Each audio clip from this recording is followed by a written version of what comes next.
Hello student, स्वागत है आप सभी का प्रतिमान एकेडमी के ऑनलाइन प्लेटफॉर्म पर। तो जैसा कि आप जानते हैं कि हम पढ़ रहे हैं ब्रेन बूस्टर प्रोग्राम के तहत। आज हमारा डे 14 है, यानी कि 14वें दिन की क्लासें हमारी चल रही हैं और डे 14 के लिए हम यहाँ पर पढ़ रहे हैं। तो अभी तक जो आपने पढ़ा हमारे साथ, इससे लास्ट क्लास में हमने पढ़ा था सौर मंडल, जिसमें सामान्य जानकारी आपको दी गई थी कि सौर मंडल किसको कहते हैं, किन किन से मिलकर सौर मंडल बनता है हमारा, और कुछ ग्रहों के बारे में आपको बताया गया था कि मंगल ग्रह का मतलब क्या है, लाल ग्रह कहते हैं, भोर का तारा, सांझ का तारा। तो ये सारे पॉइंट आपने देखे थे। तो उम्मीद कर रहे हैं कि वो सारी चीजें आपको याद रहेंगी और आप याद भी कीजिएगा। संडे के टेस्ट में आपको इनको सॉल्व करना होगा। तो अभी आज जो हम क्लास पढ़ने जा रहे हैं वो है हमारी अक्षांश एवं देशांतर। यानी आज की क्लास में जिस टॉपिक को हम पढ़ने जा रहे हैं वो है अक्षांश एवं देशांतर। इसको कहते हैं लैटिट्यूड एंड लॉन्गिट्यूड। तो अक्षांश एवं देशांतर के नाम से जानते हैं। तो आज की हेडिंग डाल लीजिए आप, अक्षांश एवं देशांतर, या इसको लैटिट्यूड या लॉन्गिट्यूड के नाम से जाना जाता है।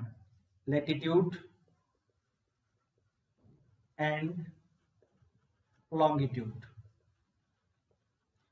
ठीक, तो हेडिंग डालिए अक्षांश एवं देशांतर। अक्षांश एवं देशांतर, लैटिट्यूड या लॉन्गिट्यूड।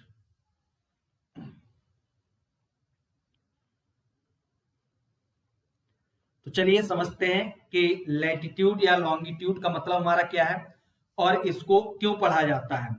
तो सबसे पहले हमने आपको कल बताया था कि पृथ्वी की जो आकृति है उसका एक टाइप बताया, नाम क्या है विशेष, इसको हम कहते हैं जियोइड। आपको कल नाम बताया था। जियोइड का मतलब है कि पृथ्वी की आकृति कुछ इस प्रकार की है। आप यहां पर जाओगे तो थोड़ा सा हिस्सा दबा हुआ है, यहां पर जाओगे तो थोड़ा सा हिस्सा दबा हुआ है। अभी हम आपको बताएंगे, इसको हम कहते हैं दक्षिणी ध्रुव, यानी कि साउथ पोल के नाम से जानते हैं, और इसको कहा जाता है उत्तरी ध्रुव, यानी इसको हम नॉर्थ पोल के नाम से जानते हैं। तो जो हमारे ये वाले हैं ये उत्तरी ध्रुव और दक्षिणी ध्रुव के नाम से जाने जाते हैं। तो अभी हम पढ़ने जा रहे हैं कि अक्षांश देशांतर का मतलब क्या है और इसको यहाँ पर क्यों पढ़ा जाता है। तो चलिए देखते हैं और इसको समझते हैं। तो आइए, अभी आप बस इतना याद रखिए कि पृथ्वी की विशेष आकृति है जिसको हम क्या कहते हैं, जियोइड के नाम से जानते हैं। तो आइए यहाँ पर समझते हैं और अब एक एक पॉइंट को देखना स्टार्ट करते हैं। जैसे मान लेते हैं कि ये हमारी पृथ्वी है, ठीक, यानी कि ये हो गई हमारी पृथ्वी या अर्थ। इसके साथ ही आपको बताया है कि अर्थ अपने एक्सिस, यानी एक तो इसकी एक्सिस या अक्ष ये होता है एकदम सीधा, लेकिन अक्ष सीधा नहीं है। तो आपको बताया गया है कि पृथ्वी अपने अक्ष पर 23.5 अंश झुकी हुई है, यानी कि 23.5 अगर आप देखेंगे तो क्या है, झुकी हुई है। तो अर्थ का एक्सिस ये ना हो के आपको कुछ इस तरीके से देखने को मिलता है। तो अगर आपसे कहा जाए पृथ्वी अपने अक्ष पर कितना झुकी हुई है, तो 23.5 अंश झुकी हुई है। ठीक, इतना हमें याद रखना है।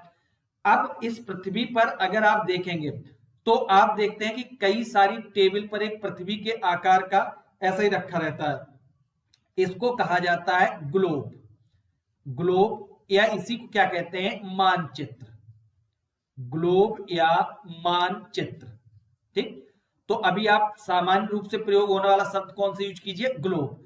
तो आपने देखा होगा कई सारी टेबल पर, आपके स्कूल में प्रिंसिपल की टेबल पर आपको इस तरीके से रखा मिलेगा। तो इसको हम ग्लोब कहते हैं, इसको मानचित्र के नाम से जानते हैं। अब क्या इस ग्लोब पर जब आप देखोगे तो आपको एक रेखा यहां पृथ्वी के बीचों बीच से जाती हुई दिखाई देगी, जो लगभग हमारी इस तरीके से है। हालांकि रेखाएं एकदम स्ट्रेट नहीं होती हैं, तो आप देखेंगे तो थोड़ी सी बेंड होकर इस तरीके से बनी हुई रेखा दिखाई देगी।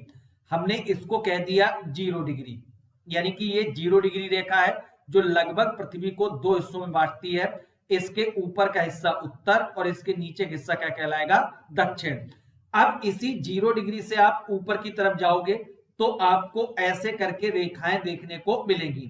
यहां से यहां चलते चले जाएंगे ऐसे करके, तो आपको इस तरीके से रेखाएं देखने को मिलेंगी। सेम इधर आओगे तो यहां पर रेखाएं ऐसे ऐसे ऐसे ऐसे देखने को मिलेंगी।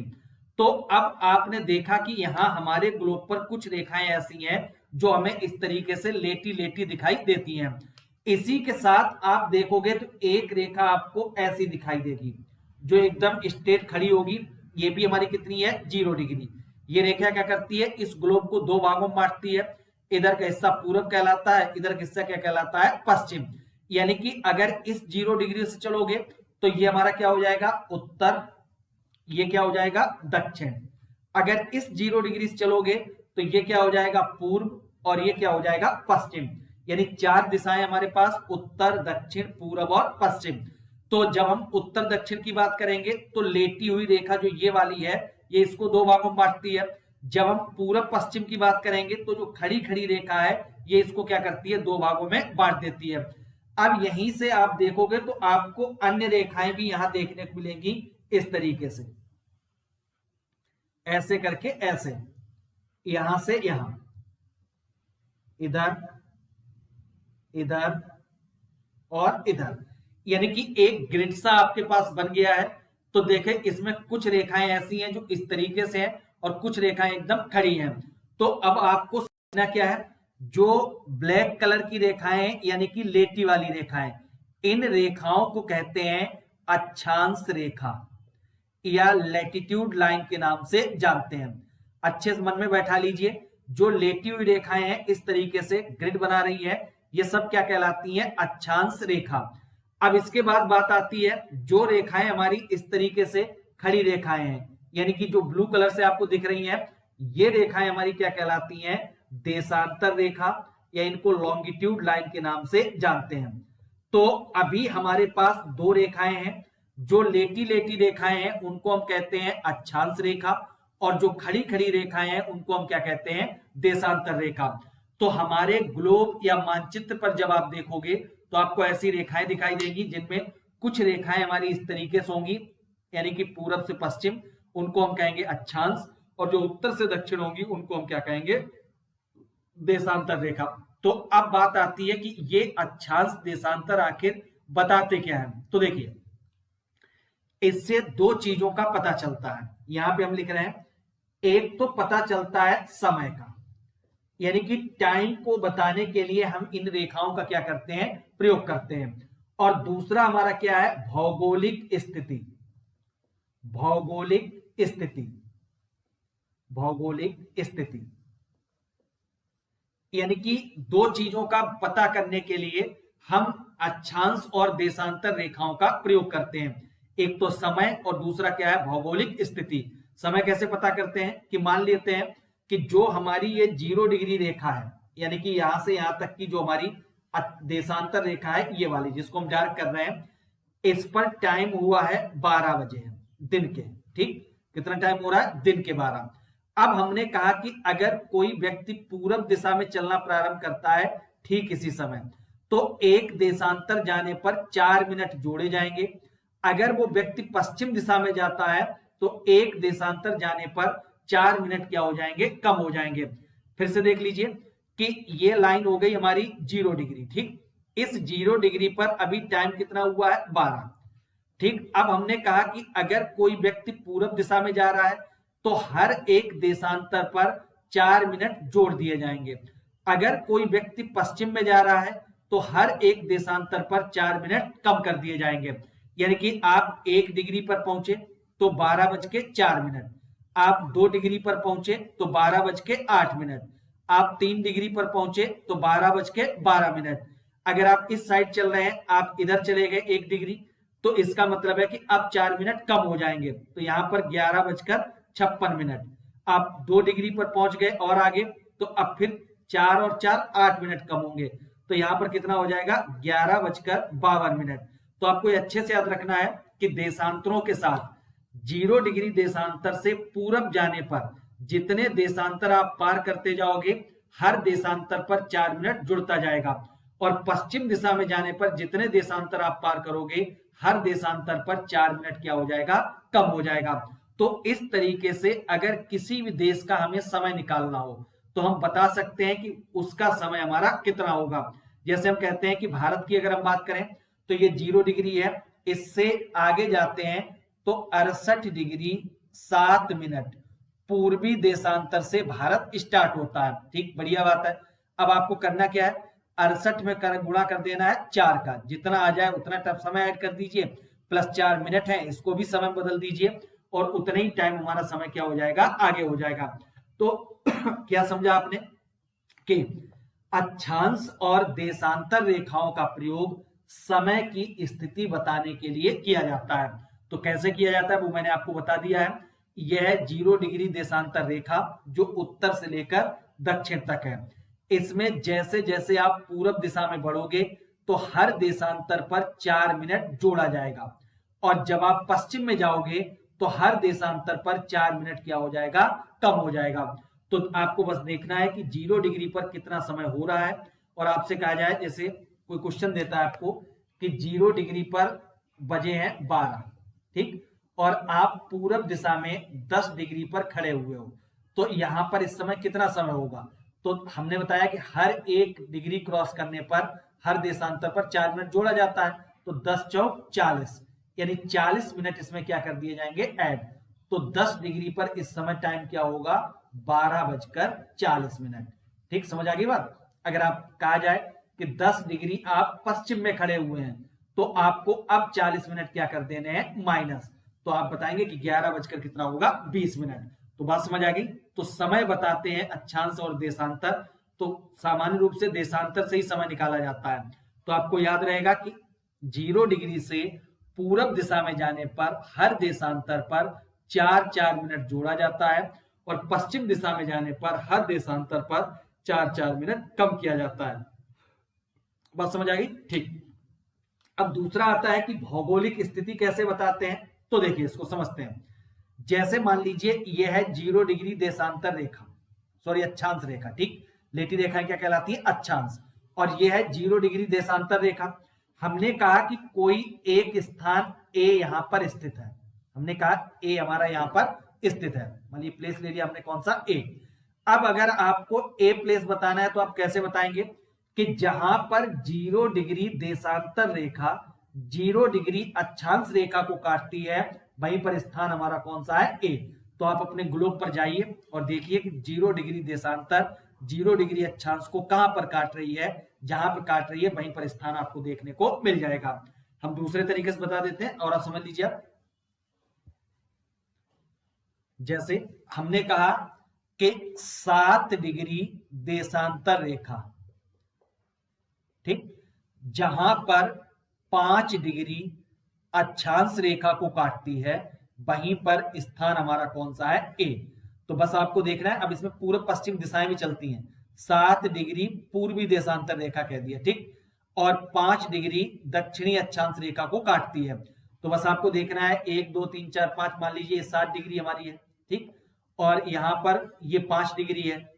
हमने कहा कि ए आकर यहां पर काट रही है, तो इसका मतलब है कि ए स्थान हमारा यहां पर स्थित है। तो हम भौगोलिक स्थिति को स्पष्ट करने के लिए भी किसका प्रयोग करते हैं, अक्षांश रेखाओं का प्रयोग करते हैं। तो सामान्य रूप से परिभाषा हमारी क्या हो जाएगी कि पृथ्वी के ग्लोब पर समय और भौगोलिक स्थिति को स्पष्ट करने के लिए कुछ काल्पनिक रेखाएं खींची गई हैं, उन्हें अक्षांश एवं देशांतर रेखाएं कहा जाता है। तो डाल लीजिए हेडिंग, अक्षांश एवं देशांतर रेखाएं, और उसमें लिखिए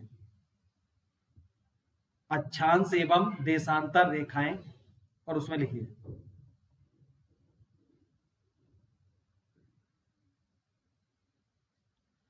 पृथ्वी के ग्लोब पर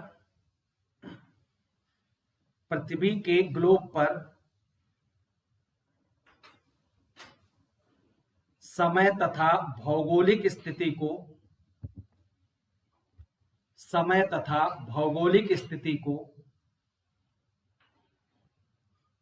स्पष्ट करने के लिए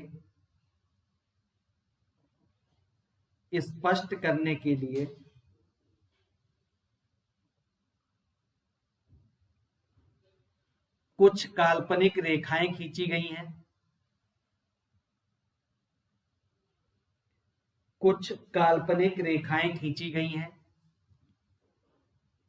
उन्हें अक्षांश एवं देशांतर रेखाएं कहा जाता है,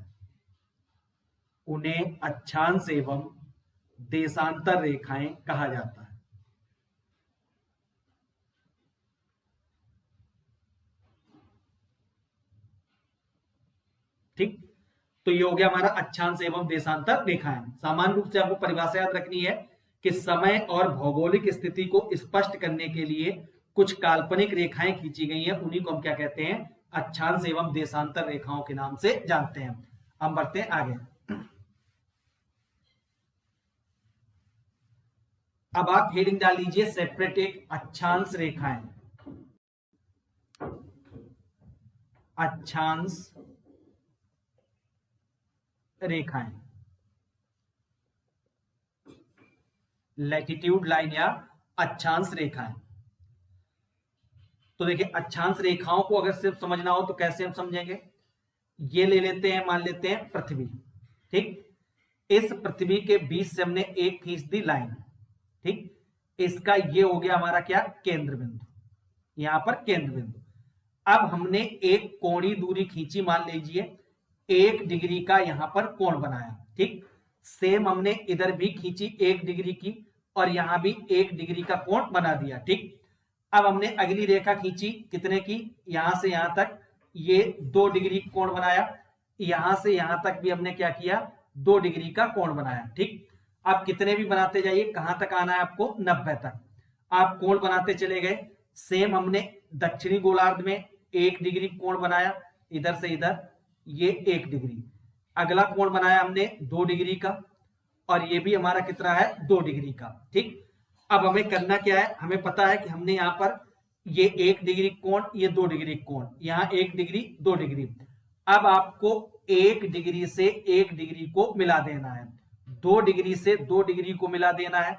यहां भी सेम है हमारा, 1 डिग्री से 1 डिग्री और 2 डिग्री से 2 डिग्री। तो जो ये रेखा बनी है यही हमारी क्या कहलाएगी, 2 डिग्री अक्षांश रेखा के नाम से जानी जाएगी। ये हमारी क्या कहलाएगी, 1 डिग्री अक्षांश रेखा। क्योंकि आप जानते हैं कि बीच की हमारी ये 0 डिग्री कोण है 180 का, तो ये इसको 2 भागों में बांट रहा है, तो इधर हमारा उत्तर और इधर हमारा क्या हो गया, दक्षिण। तो हम कहेंगे 1 डिग्री उत्तर, 2 डिग्री उत्तर, इधर कहेंगे 1 डिग्री दक्षिण, 2 डिग्री दक्षिण। तो हम दिशाओं के साथ ही इसको पढ़ते हैं, तो 1 डिग्री उत्तर दक्षिण का हम क्या करेंगे, प्रयोग करेंगे। अब समझना क्या है आपको, बड़ी आसानी समझ लीजिए। देखिए अब परिभाषा अगर आपको बनानी, खैर परिभाषा याद नहीं करनी, हमें सामान्य रूप से याद रखना है। तो पृथ्वी के केंद्र बिंदु से आप कोई भी एक कोणीय दूरी का कोण बना दीजिए और उन दोनों कोणों को आपस में मिला दीजिए। ये मिलाने वाली रेखा ही क्या कहलाती है, अक्षांश रेखा के नाम से जानी जाती है। तो 1 degree, 2 degree, 3 degree, 4 degree, 5 degree और हम कहां तक चले जाएंगे, 90 डिग्री तक, ठीक।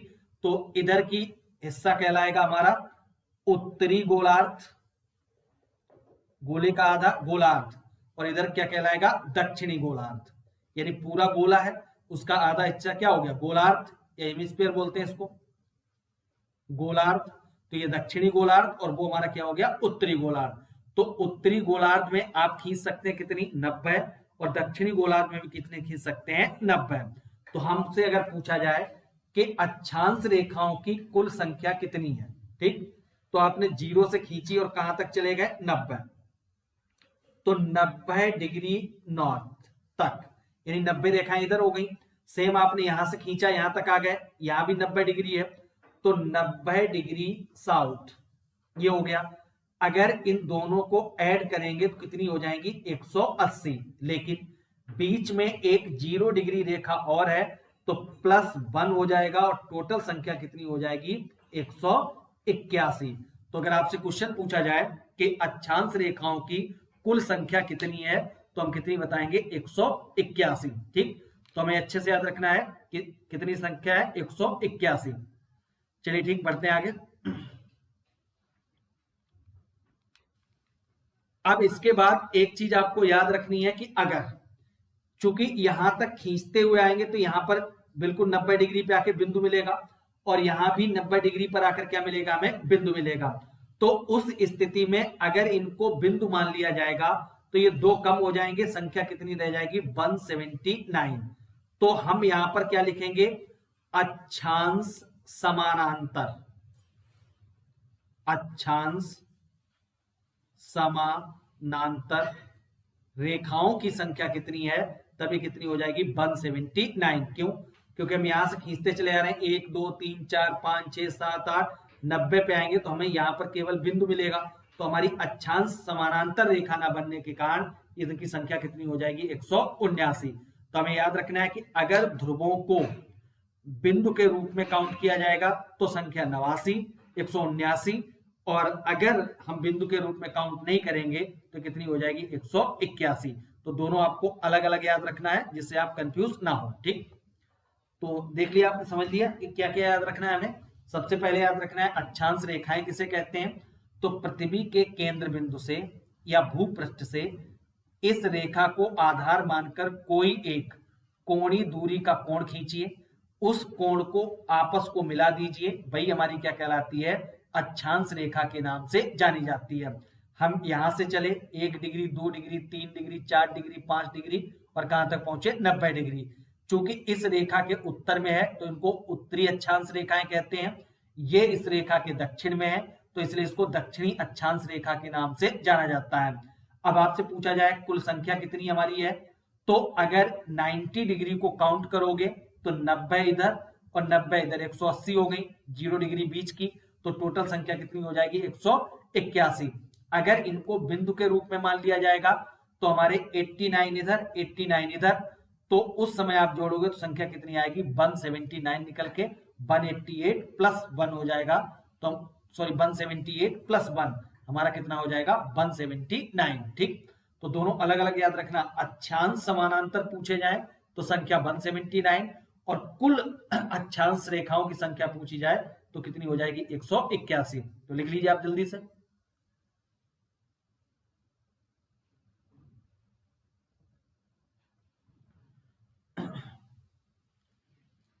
अक्षांश समानांतरों अक्षांश समानांतरों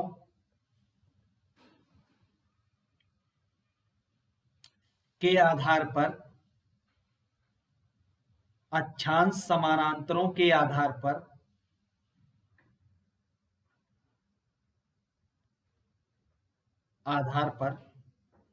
अक्षांश रेखाओं की कुल संख्या,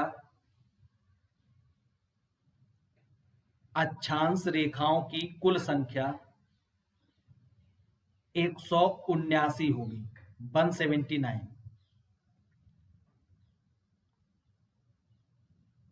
अक्षांश समानांतरों के आधार पर अक्षांश रेखाओं की कुल संख्या 179 होगी, 179। ठीक, दूसरा लिखे पॉइंट।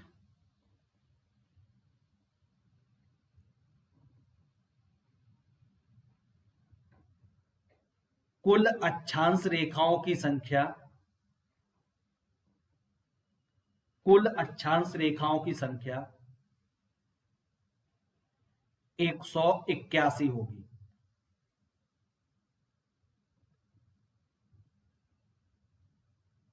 एक सौ इक्यासी होगी।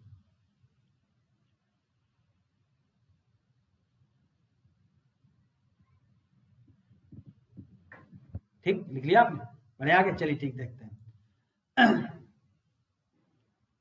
आइए अगला। इतनी बात समझ आ गई हमें। कुल एक दो नंबर आपको याद रखने, कौन कौन से। एक नंबर आपको याद रखना है 179। तो 179 का मतलब हमारा क्या है कि अक्षांश समानांतर के आधार पर, अक्षांश समानांतर के आधार पर संख्या कितनी है 179 और एक संख्या है 181। इसका मतलब क्या हो गया 90 डिग्री नॉर्थ यानी 90 नॉर्थ की रेखाएं प्लस 90 साउथ की रेखाएं प्लस एक रेखा हमारी कौन सी है 0 डिग्री वाली। जब इनको ऐड कर देते हैं तो कुल अक्षांश रेखाओं की संख्या कितनी हो जाएगी 181। ठीक, इतनी बात रखनी है। 179 है अक्षांश समानांतर, 181 90 प्लस 90 प्लस 1, तो हमारी संख्या कितनी हो जाएगी 181। ठीक, अब बढ़ते हैं आगे। अगला लिखिए प्रमुख अक्षांश रेखाएं एवं वृत्त। अगली हेडिंग डाल लीजिए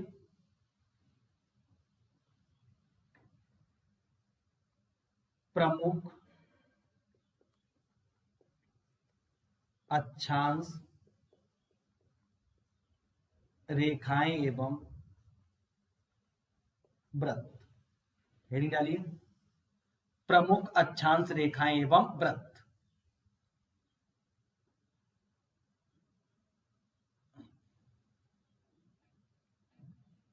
ठीक, इसको बड़े आराम समझिए और यही आपको याद रखना है हमेशा। हेडिंग डाल दी, प्रमुख अक्षांश रेखाएं एवं वृत्त, ये आपको हमेशा याद रखना है। तो देखिए ये हो गई हमारी अर्थ। ठीक, इस अर्थ के बीचों बीच से हमने एक लाइन खींची, यहां से यहां। हमने आपको बताया था कि ये पृथ्वी को बराबर दो भागों में बांट रहा है, तो ये रेखा हमारी कितनी हो गई, 0 डिग्री। बीचों बीच से मतलब इधर से करते हैं,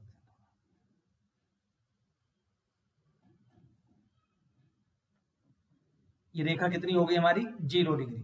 ठीक, अब इसके बाद ऊपर जाएंगे तो एक मेजर वृत्त देखने को मिलेगा, यहां से यहां, यह है 23.5।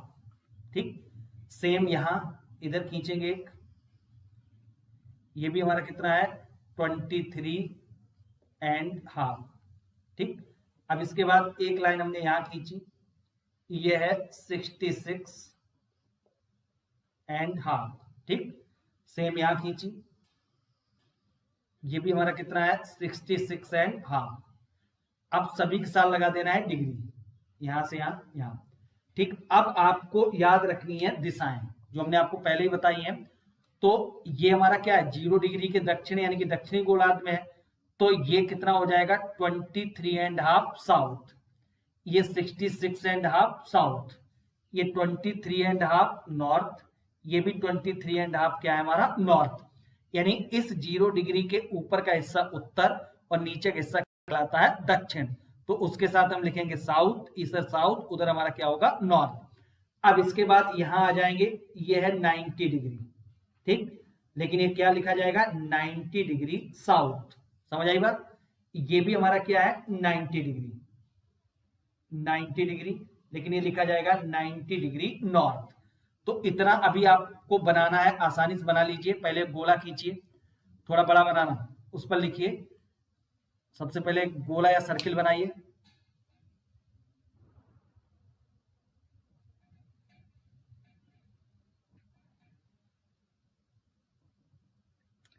इसमें 20 से एक लाइन खींचिए, उसके साथ लिखिए 0 डिग्री। 20 से एक लाइन निकालिए, उसके साथ लिखिए 0 डिग्री।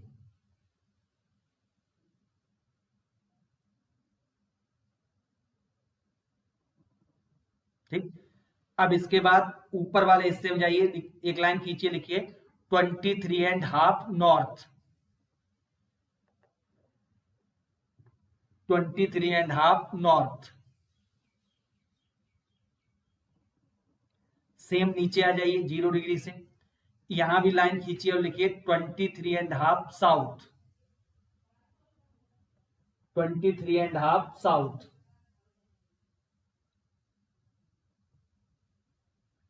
ठीक, अब 23.5 नॉर्थ लिख लिया, 23.5 साउथ लिख लिया।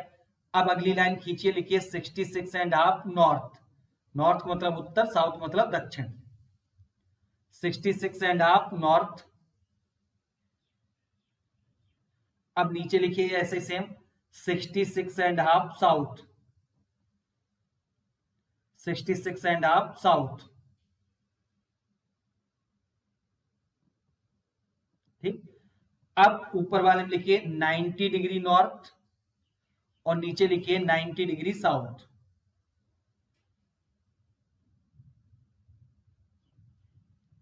लिख लिया, ठीक, चलिए अब इसके बाद लिखिए इन रेखाओं के नाम। इस 0 डिग्री को कहते हैं विषुवत रेखा, विषुवत रेखा या इक्वेटर लाइन के नाम से जानते हैं। तो इसके साथ लिखिए विषुवत रेखा, 0 डिग्री के साथ तीर बनाइए और लिखिए विषुवत रेखा। ठीक, लिख लिया। अब 23.5 जो नॉर्थ है, इसके साथ लिखिए कर्क रेखा, कर्क रेखा, ट्रॉपिक ऑफ कैंसर बोलते हैं इसको, कर्क रेखा। अब आ जाइए 23.5 साउथ, ऊपर करक हो गई, इसको कहते हैं मकर रेखा। इसको क्या कहते हैं? मकर रेखा। ठीक, आपने क्या लिखा? 0 डिग्री मतलब विषुवत रेखा, 23.5 नॉर्थ कर्क रेखा, 23.5 साउथ मकर रेखा। अब आ जाइए यहां पर 66.5, इसको कहते हैं आर्कटिक वृत्त। आर्कटिक वृत्त, इसके साथ लिखिए आर्कटिक वृत्त। आर्कटिक वृत्त। अब आ जाइए 66.5 नीचे, इसको कहते हैं अंटार्कटिका वृत्त। अंटार्कटिका वृत्त, उसको लिखा हमने आर्कटिक वृत्त, इसको क्या लिखा? अंटार्कटिका वृत्त।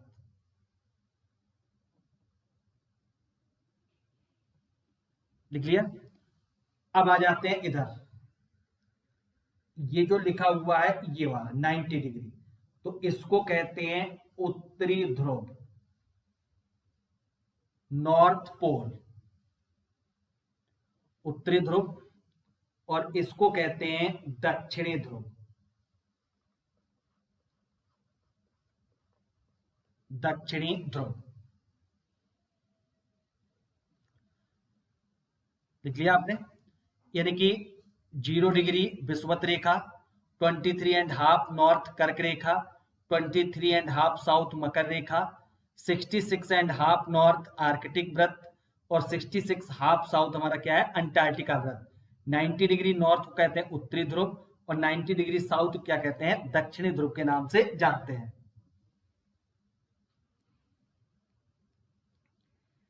ठीक, इसको क्या कहते हैं? दक्षिणी ध्रुव। अब अगर आपसे पूछ दिया जाए कि इन सभी रेखाओं में सबसे लंबी रेखा कौन सी है, तो आपको सामान्य रूप से पता दिखना ही चाहिए कि इसमें सबसे लंबी रेखा हमारी कौन सी होगी। तो देखिए, क्योंकि पृथ्वी का आकार कुछ इस तरीके से है, तो बीच की जो रेखा होगी उसका लंबाई आकार कैसा होगा? ज्यादा। तो 0 डिग्री जो हमारी ये रेखा है, ये सबसे लंबी हमारी क्या है? रेखा।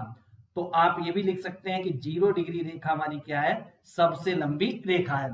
ठीक, तो अब आपको याद रहेगा, आपसे पूछा जाए कि अक्षांश किसे कहते हैं? ये काल्पनिक रेखाएं हैं जो पूर्व पश्चिम से पूरब की ओर खींची गई हैं।